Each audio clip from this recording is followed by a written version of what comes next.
the more I look at things and the more I evaluate this division, the more I am drinking the Kool Aid. A little orange Kool Aid in your cup. And it's a lot because of what the Bears have done, aligning everything and bringing in Ben Johnson and bringing in Dennis Allen and rebuilding this offensive line. It's also a lot about what this division looks like. And right now, the Packers don't scare me. I don't think they're very good. Jordan Love's as much a question as Caleb is right now, and he's worth a lot more millions. Yeah.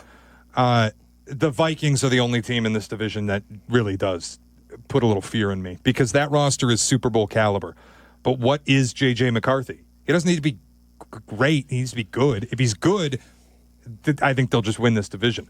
But I think the Bears can be in the conversation to win the division and to make the playoffs because I'll tell you, the more that happens with the Lions, the more I just don't like their prospects this year. It's getting tough to overcome. I don't know if Aleem McNeil is going to be ready to go to start the season. Yeah. Levi Onwuzurike, their second best defensive tackle, will not be. Yeah. He just tore his ACL. Pre-camp. He's out for the year.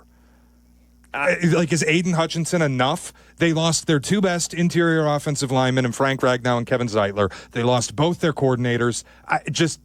How can they continue to be this good with the pieces, with the losses that they've sustained? And so I'm in the Kool Aid camp. My big thing with the Lions right now is, I've seen it where you've still got the talent, but you don't have the right guy putting the pieces in order. The defense, maybe. I think the defense, maybe you can. That's what we've seen it here in Chicago as. Offensively, who's running back what Ben Johnson did? Like, there is a stark tick up in Jared Goff's numbers with Ben Johnson. I would expect it to come back down to maybe who we think Jared Goff is a little bit more without Ben Johnson. Definitely maybe come back down to earth a little bit. And I think the thing with that is it makes it even harder with the issues that are happening on the offensive line. Like, you're not an OC coming in and just going to, this is going to be a great situation. We've got all these people. You just lost your starting center. You lost one of your guards. Like, there's so much already working against you the second you get there. I think that Lions window may be starting to close up real fast, and losing both coordinators could be a big reason on that. I'm in cautiously optimistic just because, and maybe I'm not. Like, you guys are telling me I'm in the Kool Aid camp almost. Maybe I'm not in cautiously optimistic. Yeah, you're flirting too much with the Kool Aid. No, I mean, listen, you can flirt a lot and still be in a relationship over here with the cautiously optimistic. I am taking a couple sips though. All right, let's go to the phones. Cruz leads us off on the south side. What's up, Cruz? All right, what's up, guys? How you doing? What's going on, Cruz? Not too much, brother. So I am in the sipping the Kool-Aid category. Not really drinking it. Sometimes the Kool-Aid be too sweet. I feel like that makes you a cautious optimist, Cruz. That's where I'm at. There's three camps. You're drinking the Kool-Aid, you're a cautious optimist, or you're a pessimist. There's no sipping here.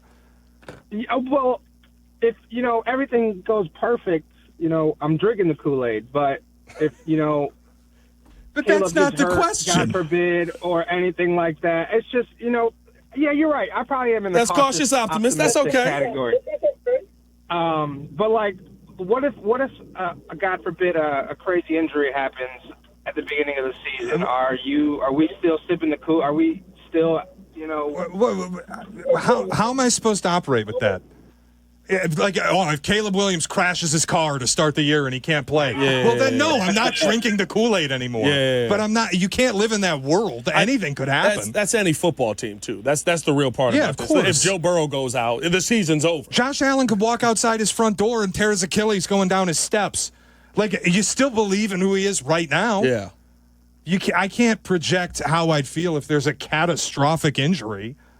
Is there a team in the league that you feel good about could survive a catastrophic injury? I'm talking about Cruz. If Patrick Mahomes gets hurt, then nobody's drinking Chiefs Kool-Aid either. Yeah, it's over. The Kool-Aid's unsweetened, shall we say. You got to operate with the information we have today, which is Caleb's healthy and ready to go with a new offense. And I think this is the thing for people calling in. If you are, like Cruz said, if you're sipping the Kool-Aid, that's cautiously optimistic, but the optimistic can be more than the cautious. I feel like the Bears are going to be a 9-10 win football team this year.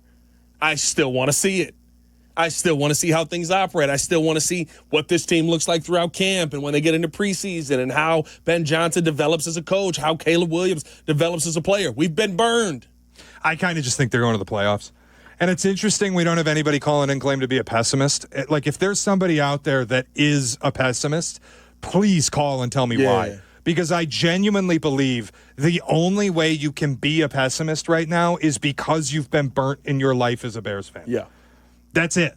I'm a pessimist. Why? Tell me why. Hannah, go ahead. Okay, well, it has to do with Chicago sports as a whole. And I did the same thing with the White Sox during their run in 2021, whenever I was so all in. And seeing the crash and burn that happened in just a few years almost ruined me as a sports fan. Because after them being the worst team of all time last year and then seeing the Bears last year, I was defeated as a fan. So I am not going to believe anything until I see it. They can have every person on the field together. I will not believe it until I see it with my eyes consistently. I'm not talking a few games. I'm talking at least half the season. Then, even then, I might just be like, because it's what I'm used to, I might be pessimistic about it until they actually win something that matters. That's how I operate as a Chicago sports fan. The last 5 to 10 years have been brutal for every sport that I could think of as a Chicago sports fan. When I started working here, we had a full office meeting with the CEO of the company, and he came in, and one of the questions that he asked the entire office was, if the Bears were 8-0 and I asked you how many games they'd win that year, what would you say? And the entire office said 8. But that's my point, is the only reason you're a pessimist is because of how Chicago sports has treated you in the past. Yeah. I am a more objective observer.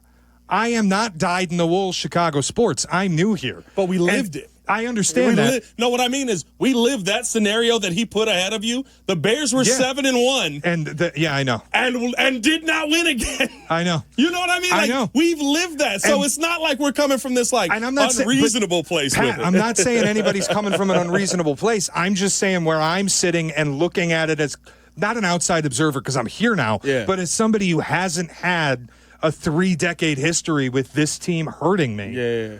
I can't find an on-field reason to be pessimistic about what's going on.